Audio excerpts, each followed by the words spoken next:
Assalamualaikum warahmatullahi wabarakatuh. Saya Muhammad Faiz bin Muhammad Fuad, bersama ahli kumpulan saya iaitu Muhammad Alif Daniel bin Zuraini, Muhammad Iyad Rafiz bin Roshdi, Is Iman Haziq bin Tajuddin dan Muhammad Hafiz Ilman bin Zaizul Kamal. Kumpulan kami akan membentangkan tajuk Sistem Undang-Undang Islam di Malaysia.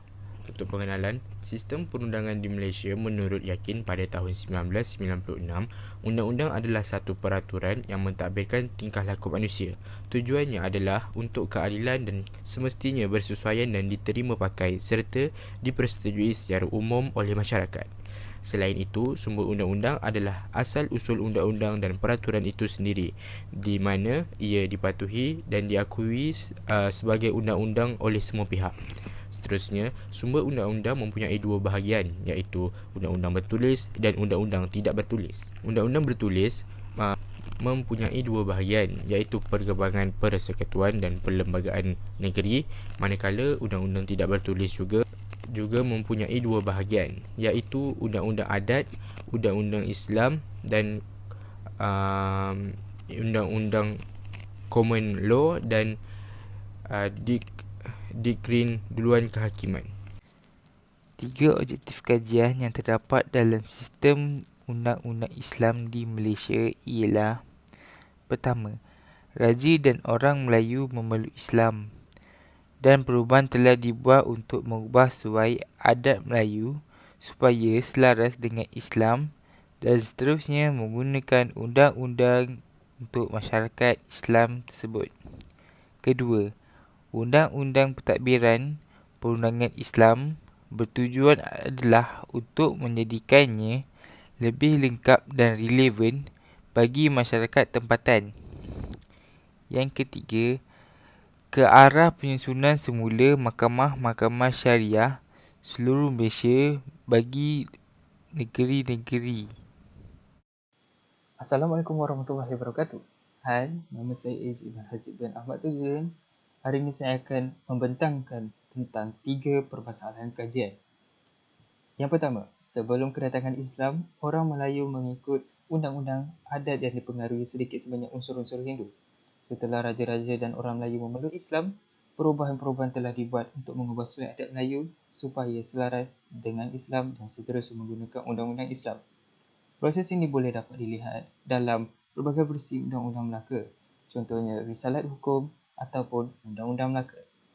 Yang kedua, keadaan itu telah berubah selepas masuknya pengaruh British ke negeri-negeri Melayu. Raja-raja Melayu telah membuat treaty dengan pihak berkuasa British dan bersetuju menerima nasihat British dalam semua bidang kecuali agama Islam dan adat Melayu.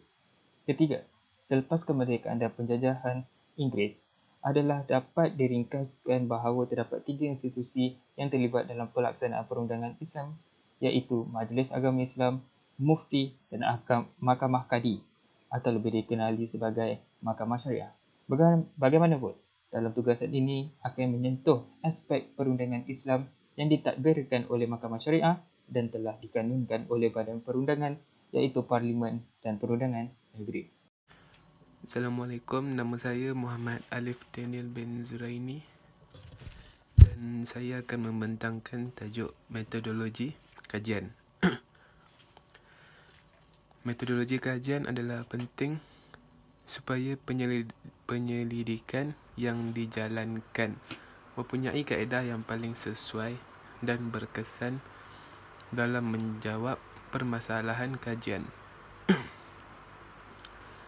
Oleh itu, kaedah kajian yang dirangka adalah melibatkan reka bentuk kajian, subjek atau sampel kajian. Saya Muhammad Iyad Rafiz bin Roshdi, nombor matrik 320200841 daripada Engineering Department. Untuk kesimpulan pula, sistem perundangan Islam di Malaysia tidak tertakluk kepada semua aspek ataupun kes yang ada di Malaysia dan hanya beberapa kes sahaja yang akan dibicarakan di Mahkamah Syariah atau dikenali sebagai sistem perundangan Islam.